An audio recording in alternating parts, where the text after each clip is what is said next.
बिस्मिल्लाहिर्रहमानिर्रहीम। अस्सलाम वालेकुम my dear students, welcome to lecture number 5।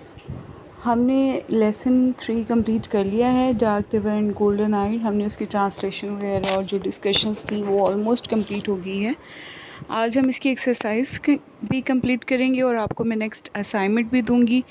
आपने वो असाइनमेंट अपनी नोटबुक्स पे लिखनी है, नीट नोटबुक्स जिन पे आप पहले क्वेश्चन आंसर्स करते रहे हो, उन्हीं पे ये असाइनमेंट करोगे। और जब आपकी वेकेशन ख़त्म हो जाएंगी, रेगुलरली आप आओगे कॉलेज, तब मैं चेक करूँगी। फ़र्स्ट डे ही आप नीट नोटबुक्स लेके आओगे और मैंने वो चेक करनी है, ठीक है। तो आपने ये असाइनमेंट कंप्लीट करनी है। तो पहले हम एक्सरसाइज डिस्कस करेंगे। So you have to open your books on page number 23। अच्छा, अब यहाँ पे बहुत सारे क्वेश्चंस आ रहे हैं बच्चों के माइंड में। कुछ मॉरल तो मैंने बता दी है आपको कि जैसे we should avoid war on the earth and we should live peacefully on earth. और ये एक तरह का वॉर ही का मॉरल हो सकता है। और दूसरी बात ये कि जहाँ तक थीम की बात है, क्या स्टोरी है, वो मैंने आपको स्टार्ट में बताया था। इट्स अ साइंस फिक्शन और इसमें एक फैमिली बिटरिंग फैमिली है। बिटरिंग फैमिली इसलिए कहा गया है क्योंकि वो बिटरिंग के ही बच्चे और बीवी हैं, तो उनको बिटरिंग फैमिली या बिटरिंग्स कहेंगे। अब ये आए हैं, उन्होंने अर्थ से माइग्रेट या इमिग्रेट किया है, वहाँ से इस्केप करके आए हैं और यहाँ रहने लगे हैं ताकि सेव रह सकें, सरवाइव कर सकें। क्योंकि उनको लगता था कि अगर वो अर्थ पे रहे या न्यूयॉर्क या अमेरिका में रहे तो वो वॉर में ख़त्म हो जाएंगे, मर जाएंगे। So on page number 23 there is a theme. आप इसको in a short form 3 to 5 sentences में लिख सकते हो। The Bittering family are emigrants who join the other earth people. Emigrants होते हैं जो हिजरत करके या बाहर से आए हुए होते हैं। Other earth people to escape from nuclear war. ये न्यूक्लियर वॉर से बचने के लिए आए थे on the planet earth. They flee to the planet Mars in a space rocket. Flee होता है escape करना, भाग के आना, run away. When they arrive, they find that all the Martian towns are deserted, empty and quiet. There are, however, ghosts or memories that still remain in the dead cities, and there is something that brings changes in the Earth people who have come to live there. Harry Pittering is determined to cling to his Earthways. Cling होता है attached रहना, चिपके रहना, जुड़े रहना। तो Harry पिटरिंग वही अर्थवेज, वो कहता था मुझे वही खाना खाना है जो ज़मीन से आया था। यानी उसको कहीं ना कहीं क्लिक हो रहा था कि it's not good to be on Mars, to make an Earth life for himself and his family on Mars, to work and wait until he can return to his Earth home.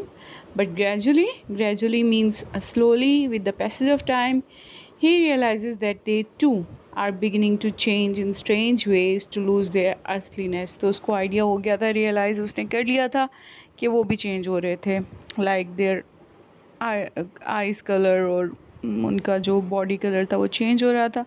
तो आहिस्ता आहिस्ता उसने जान लिया कि हमारा यहाँ पे रहना अब मजबूरी है। तो इसके बाद रीडिंग नोट्स हैं। आपने ये सारे वर्ड्स को एक्सप्लेन किया गया है, इसको अच्छी तरह से देख लेना है। वैसे मैं वर्ड टू वर्ड बताती रही हूँ आप लोगों को। Okay, now look at the exercise. Choose the correct answer. The man felt his hair flutter and the tissues of his body draw tight as if he were standing at the center of a vacuum. D option. At any moment the Martian air might draw his soul from him. B. Beta option. Page number 24. What did they see on the Martian hills? The old cities. A option. What did they do after building a cottage? Ate good breakfast. C option. What was the news Laura told to her parents? The war on the earth. A option. Which one of the cities was attacked? New York. C option. What did they feel on Mars after the attack on the earth? Stranded. B. Beta option. What were the men doing in town on the shadowy step of the grocery store? B. Beta option, conversing with great leisure and ease. बहुत आराम से बातें कर रहे थे वो. How many dollars did he demand to sell the metal? 400. C option. In which season did Mr. Bittering stand very golden-eyed? Autumn. C option. ये हमने पढ़ा था कि वो जब गर्मियाँ गुजर गईं, सर्दियाँ और ख़ज़ां आ गई तो तब उसकी आंखें बहुत ही ज़्यादा गोल्डन और बहुत डार्क हो गया था. True and false. Question number 2. The rocket metal burn in the meadow ends. Right. He felt submerged in a chemical that could enhance his intellect. It's false or wrong. क्योंकि enhance नहीं कर सकता था, यानी बढ़ा एक्सटेंड नहीं कर रहा था, बढ़ा नहीं रहा था, बल्कि उसको बर्न कर रहा था. He felt like a salt crystal in the mountain stream. Right. All the space rockets flew up. Wrong है ये, फॉल्स है, क्योंकि फ्लू उड़ नहीं गए थे, वो ब्लोन अप तबाह हो गए थे. He was drenched in the hotness of his fear. True. Harry suggested to build a rocket. True. Man helped Harry in building a rocket. No. The daughter wove tapestries. True. Harry seemed almost as young as his eldest son. True. 6 years later a rocket fell out of the sky. False, क्योंकि 5 years के बाद आया था वो. अच्छा, अब question number 3 हम बाद में देखते हैं इसको डिटेल में. क्वेश्चन आंसर्स को आप 4 स्किप कर देंगे क्योंकि ये आपका रेलिवेंट नहीं है आपके पेपर से. और 5th देखेंगे. Use the correct forms of the verbs given in brackets. आपने वर्ब फॉर्म्स लगानी है. मैंने आपको बटन पढ़ाते हुए बताया था कि स्टोरी और short story must be in past tense. ठीक है, वो थर्ड फॉर्म में हो सकता है, वो सेकंड फॉर्म में हो सकता है, वो पास्ट की ही कंटिन्यूस फॉर्म में हो सकता है, लेकिन वो प्रेजेंट फ्यूचर में कभी नहीं आएगा. So unless there is a direct speech, यानी अगर कोई सेंटेंसेस हैं वो फ्यूचर में डायरेक्ट स्पीच में कोटेशन मार्क्स में आ सकते हैं, अदरवाइज़ वो सारी स्टोरी सेकंड फॉर्म या पास्ट फॉर्म में आएगी. सो आपने क्या करना है, जो ब्रैकेट्स में वर्ड्स दिए हुए हैं, वर्ब्स दिए हुए हैं, उनको सेकंड फॉर्म में चेंज करते रहना है. The man feel, the man felt. They see, they saw. They look, they looked. Laura stumble, Laura stumbled. He drenched, he drenched. All the boats warp, warped. Harry move, Harry moved. His wife appear, appeared. The sons play, played. They turn, they turned. Okay, punctuate the following lines. ये भी आप खुद करोगे. ठीक है, मैंने काफ़ी सारी पंक्चुएशन यहाँ पे डिस्कस कर ली थी, तो ये आप बेशक बुक पे ही कर लेना, यहीं क्वेश्चन 6 के नीचे ही कर लेना, या इसको सिम्बल्स दे देना. Now we are coming to the question answer.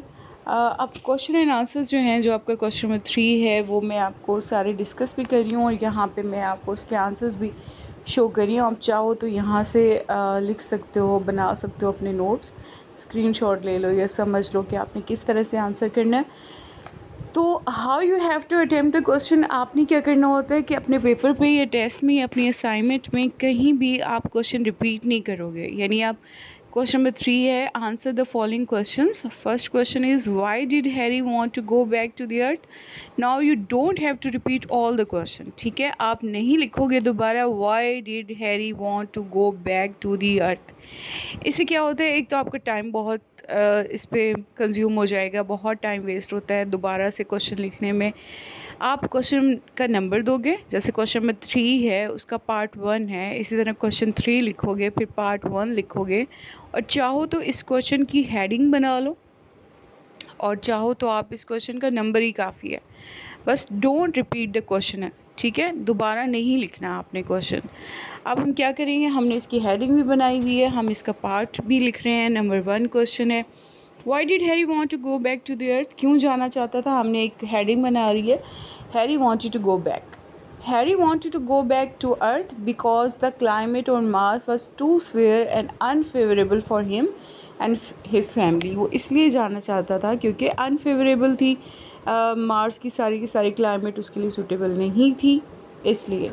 अब आपने अर्थ के साथ दा भी लगाना है, मैंने यहाँ पे नहीं लगाया, आपने लगाना है क्योंकि क्वेश्चन में लगा हुआ है अर्थ के साथ दा. अच्छा, अब आपके पास जो मिनिमम वर्ड्स होने चाहिए ना, जैसे आप क्वेश्चन 1 का आंसर्स देखो, Harry wanted to go back to the earth because the climate on Mars was too severe. अब ये मोर देन 16 वर्ड्स हैं, ठीक है।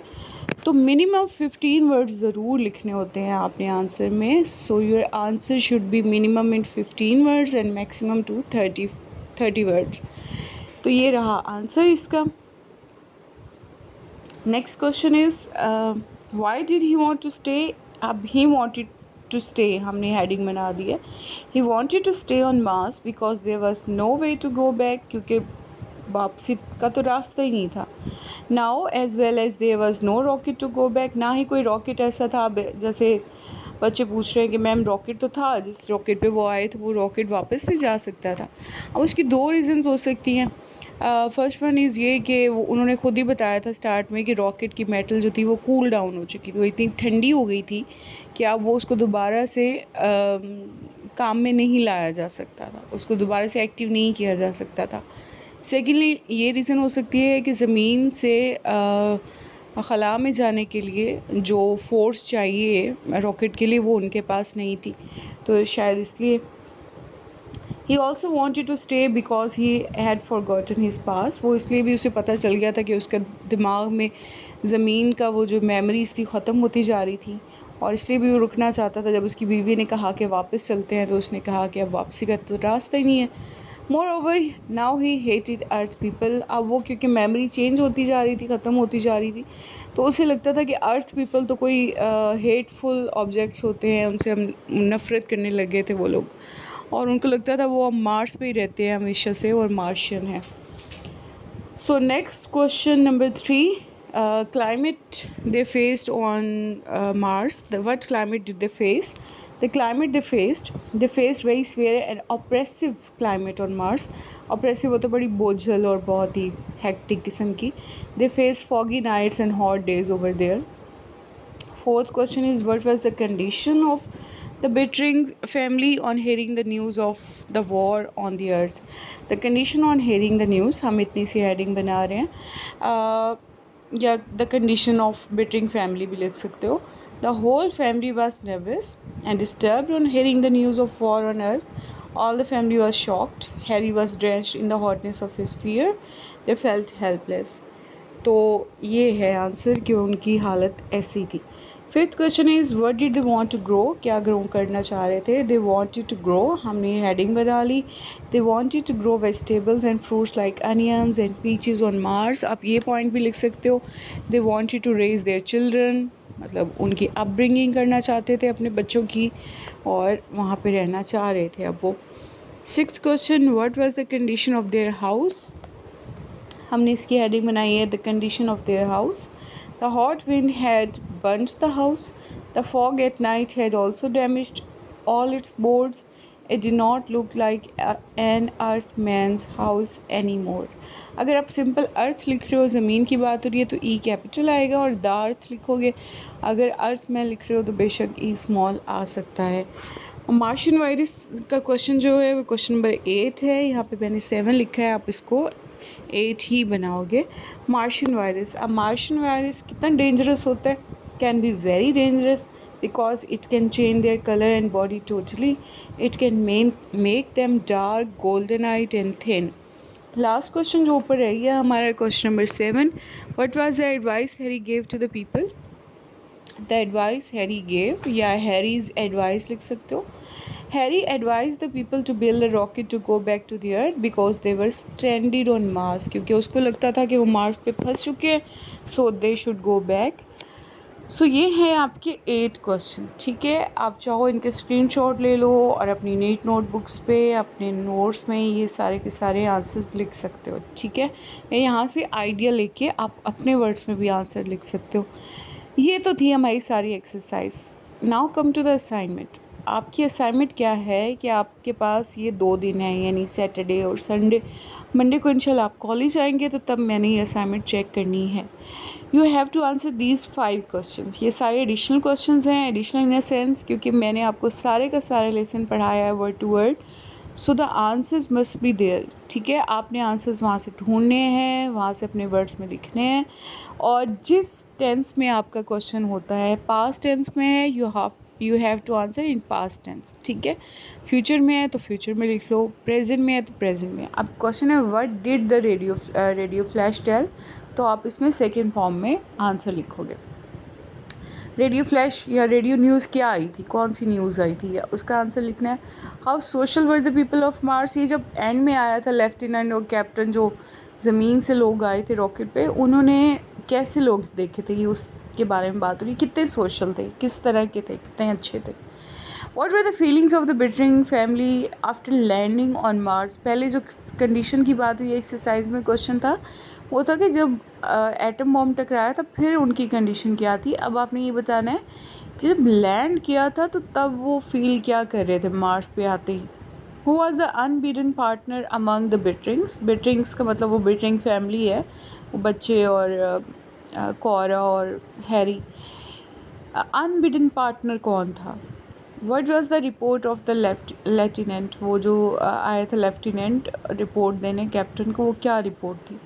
So these 5 questions you have to attempt on your notebooks. Okay, कल हम next पढ़ेंगे।